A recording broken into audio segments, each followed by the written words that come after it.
ఖమ్మంలో ఖమ్మం మహాజన సంఘం తరఫున ఖమ్మ కులం వారికి వనభోజన కార్యక్రమం ఏర్పడడం జరిగింది.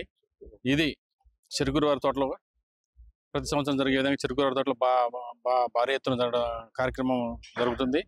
దీనికి ఖమ్మం జిల్లా నలుమూల నుంచి దాదాపుగా 30,000 నుంచి 40,000 మంది ప్రతి సంవత్సరం వస్తుంటారు. ఈ సంవత్సరం కూడా అదే రీతిలో వస్తారని ఆశిస్తున్నాం. ముఖ్యంగా ఖమ్మం మహాజన వనభోజనాల సందర్భంగా ఏంటంటే అందరూ కూడా ఎక్కడైనా పెళ్లికో ఫంక్షన్ కాకపోతే మన బంధువులు వాళ్ళ వరకు కలుస్తాం. ఈ వనభోజనాల కార్యక్రమం జిల్లా మొత్తం మన ఖమ్మం వారందరూ కూడా రావడం జరుగుతుంది. మీరందరూ కూడా కొంచెం ఎర్లీగా వచ్చి మంచిగా భోజనాలు చేసి తర్వాత ఫస్ట్ మన శివ పూజ ఉంటుంది. శివ పూజ కార్యక్రమం తర్వాత అన్నగారి గ్యాలరీ ఉంటుంది. అన్నగారి కృష్ణుడు అవతారంలో నిలువెత్తు విగ్రహం కూడా పెట్టడం జరుగుతుంది. దానికి కూడా దర్శనం ఉంటుంది అన్నగారి విగ్రహానికి కూడా. అదేవిధంగా దాని తర్వాత భోజన కార్యక్రమాలు ఉంటాయి. తర్వాత క్రీడలు ఉన్నాయండి, సంస్కృత కార్యక్రమాలు, క్రీడలు.